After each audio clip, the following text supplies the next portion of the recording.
Every 20,000 years, the Sahara Desert, one of the harshest and most inhospitable places on Earth, turns into a lush green grassland. I'm not kidding. Primitive rock paintings and fossils have shown that Sahara was once a place where human settlements and a diversity of plants and animals thrived.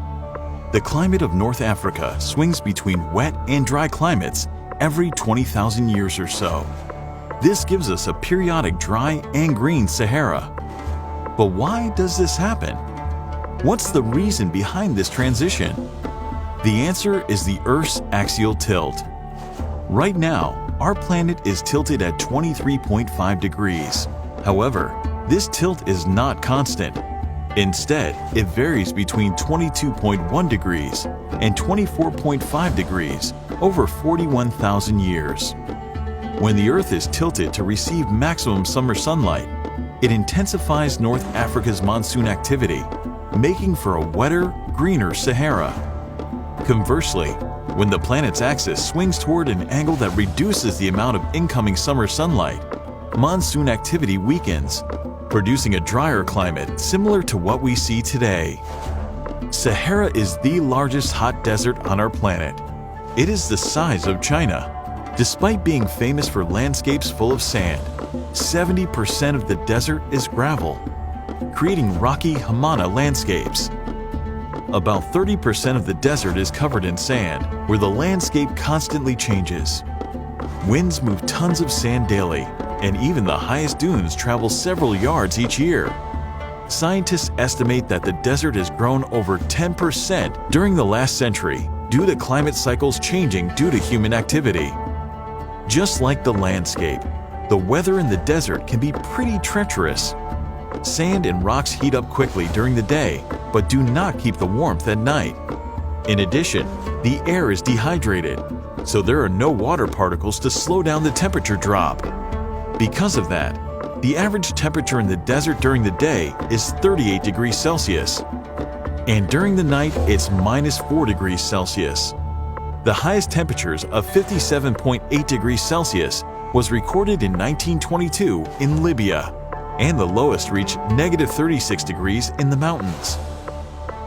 Despite harsh conditions, many life forms have their homes in the more hospitable regions of the desert. Most plants have reduced leaves and thick, water-rich stems. Animals aren't very colorful here. Light skin protects from overheating and helps with camouflage.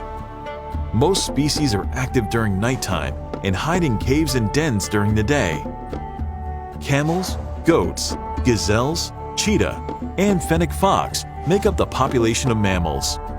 Ostriches also live in Sahara, alongside lizards, scorpions, and the famous venomous sand viper. It is interesting to note that the largest hot desert globally is crucial for the survival of the largest rainforest on Earth, thousands of miles away. The Amazon rainforest requires a continuous supply of fresh dust and phosphorus in its topsoil to thrive. Satellite imagery has shown that particles get picked up from the Sahara Desert and blown over the Atlantic Ocean to settle in the Amazon rainforest finally. Hence, the largest non-polar desert nourishes the world's largest rainforest. There are over 20 lakes and 90 oases in Sahara, which create magical places. The lakes of Oniaga include 18 interconnected lakes covering an area of 63,000 hectares. The region has an exceptional natural landscape with striking colors and shapes. The highly saline waters are home to algae and microorganisms, which play an essential role in the circulation of elements, such as nitrogen and sulfur in our ecosystem. A few lakes with high-quality fresh water are home to more complex fauna, mostly fish. The Sahara's name comes from the Arabic Sahara, which means desert. The region played a vital role in the economy of ancient Africa.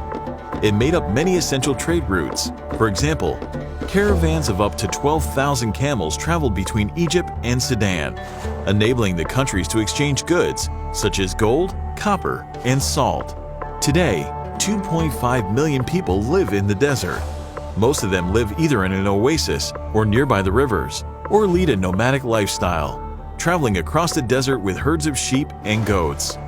Matmata in Tunisia is a famous town where some residents live in traditional underground homes. The place inspired the creator of Star Wars, George Lucas, and the hotel Sidi Driss was featured as a filming location twice.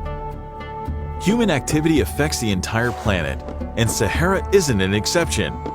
There are tons of plastic on the shores of the desert. The mineral dust is an atmospheric aerosol composed of various minerals, oxides, and carbonates, crucial for biochemical processes in every ecosystem. Sahara is the largest source of dust. However, scientists predict a 30% reduction in mineral dust within the next 20 to 50 years due to climate change caused by human activity. It will negatively affect the quality of soils around the world. It may also have severe consequences for cloud formation, Arctic amplification, and Asian monsoons. Sahara keeps the most diverse ecosystem intact, and without it, we are all in danger. Share this episode with your friends, and in the comments section, let us know what topic you would like to see next in the series.